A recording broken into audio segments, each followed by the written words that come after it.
ফরজ গোসল আদায় করার পদ্ধতি। যখন আপনার উপরে ফরজ গোসল হয়ে যাবে, ফরজ গোসল আপনি কিভাবে আদায় করবেন এই প্রসঙ্গে এখন আমরা জানবো ইনশাআল্লাহ। প্রিয় দর্শক, লক্ষ্য করেন, সাথে থাকুন, সঙ্গে থাকুন। আল ইসলাম মিডিয়া টিভি সাবস্ক্রাইব করে এবং শেয়ার করে অন্য দিনী ভাই বোনদেরকে দেখার সুযোগ করে দিবেন ইনশাআল্লাহ। গোসলের ফরজ তিনটি।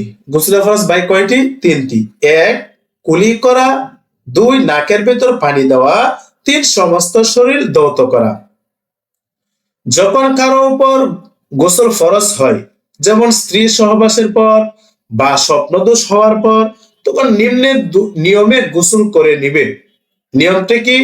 এক নাম্বার নিয়ম, প্রথমে ভালো করে 3 বার গড়গড়ার সাথে কুলি করবে, তবে রোজা অবস্থায় শুধু কুলি করবে।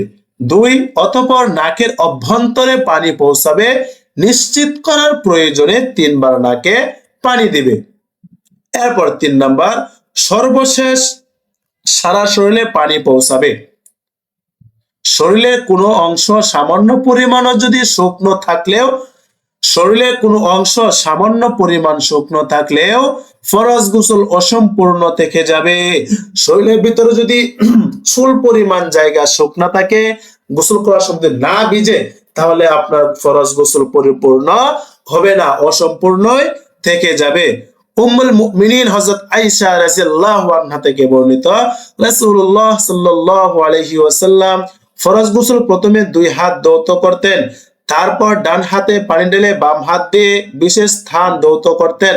এরপর নামাজের ওযুর মতো ওযু করতেন, অতঃপর পানি ঢেলে আঙ্গুল দ্বারা চুলের গোড়া ভিজাতেন।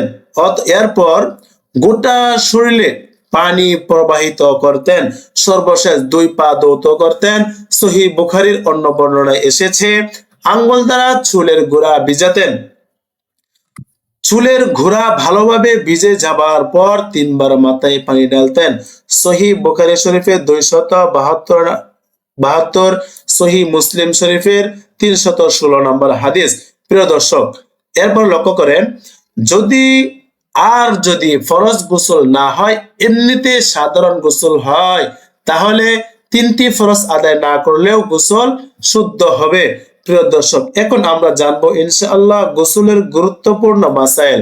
যখন আমরা ওযু গোসল করি, ওযু গোসলের গুরুত্বপূর্ণ কিছু মাসলা মাসাইল রয়েছে। এই প্রসঙ্গে এখন আমরা কিছু বিস্তারিত আলোচনা করব ইনশাআল্লাহ। সংক্ষেপে লক্ষ্য করেন।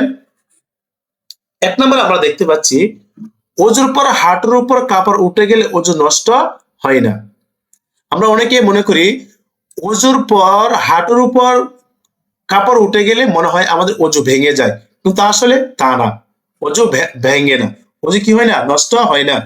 2 নম্বর, ওযুর পর পরপুরুষ দেখে ফেললে ওযু নষ্ট হয় না। কি কি কারণে ওযু নষ্ট হয় না লক্ষ্য করুন, খুবই গুরুত্বপূর্ণ বিষয়। 3 নম্বর, ওযুর পর মহিলাদের মাথার কাপড় সরে গেলে বা মাথার চুল দেখা গেলে ওযু নষ্ট হয় না। আমরা অনেকে মনে করি ওযুর পরে যদি মহিলাদের কাপড় সরে গেলে বা মাথার কোনো চুল দেখা গেলে ওযু নষ্ট হয়ে যায়, কিন্তু আসলে ওযু নষ্ট হয় না। এরপর লক্ষ্য করেন 4 নম্বর, ওযুর পর স্বামী স্ত্রী একে অপরের স্পর্শ করলে বা চুম্বন করলে বা জড়িয়ে ধরলে ওযু নষ্ট হয় না। কি কি কারণে ওযু নষ্ট হয় না লক্ষ্য করেন। আমরা সাধারণত আমরা মনে করে থাকি যে এই কাজগুলো করলে মনে হয় আমাদের ওযু নষ্ট হয়, ওযু থাকে না, কিন্তু আসলে ওযু নষ্ট হয় না। এরপর লক্ষ্য করেন, তবে প্রবল উত্তেজনার কারণে যদি বীর্যপাত হয়, তাহলে ওযু নষ্ট হয়ে যাবে ও গোসল ফরজ হবে। 5 নম্বর, ওযুর পর টিভি, সিনেমা, গান দেখলে ওযু নষ্ট হয় না, তবে এগুলো দেখা কবিরা গুনাহ। 6 নম্বর, ওযুর পর গালিগালাজ করলে ওযু নষ্ট হয় না, তবে এগুলো কবিরা গুনাহ। 7 নম্বর, গোসল করার পর নতুন করে ওযু করতে হয় না, কারণ গোসল করলে ওযু হয়ে যায়। আমরা অনেকেই মনে করি যে গোসল করলে মনে হয় আলাদাভাবে নতুন করে আবার ওযু করতে হয়, কিন্তু না। যখন গোসলের ফরজ আপনি আদায় করবেন, তখন কিন্তু আপনি ওযু করতে হবে না, গোসল করলে কি হয়ে যায়? ওযু হয়ে যায়। এরপর 8 নাম্বার, ওযুর পর কোনোভাবে উলঙ্গ হয়ে গেলে ওযু নষ্ট হয় না। ওযুর পর যদি উলঙ্গ হয়ে যান, তাহলে কি হবে না? ওযু নষ্ট হবে না। 9 নাম্বার, কৃত্রিম চুলের উপর মাসাজ করলে অজু হয় না। কৃত্রিম চুল সরিয়ে মাসাজ করতে হবে। 10 নাম্বার, অজুর পর সন্তানকে দুধ পান করালে, এরা মহিলাদের ক্ষেত্রে, অজুর পর সন্তানকে দুধ পান করালে অজু নষ্ট হয় না। 11, অজুর পর হাত পায়ের নখ বা চুল কাটলে অজু নষ্ট হয় না। অনেকে আমরা মনে করি অজু করার পর যদি হাত পায়ের নখ বা চুল কাটলে অজু নষ্ট হয়ে যায়, আমরা অনেকে মনে করি, কিন্তু না, অজু করার পর হাত পায়ের নখ চুল কাটলে অজু নষ্ট হয় না। 12, যাদের সর্বদা পেশাব ঝরে বা বায়ু বের হয় আর এটা যদি রোগে পরিণত হয়, তাহলে তার জন্য মাসলা হলো এক ওয়াক্ত নামাজের জন্য একবার অজু করবে। নামাজের মাঝে পেশাব বা বায়ু বের হলেও নামাজ হয়ে যাবে। এটা শুধু যারা রোগী তাদের জন্য। এরপর লক্ষ্য করেন 13 নম্বর, অজুর পানি অন্যের শরীরে লাগলে অজু নষ্ট হয় না।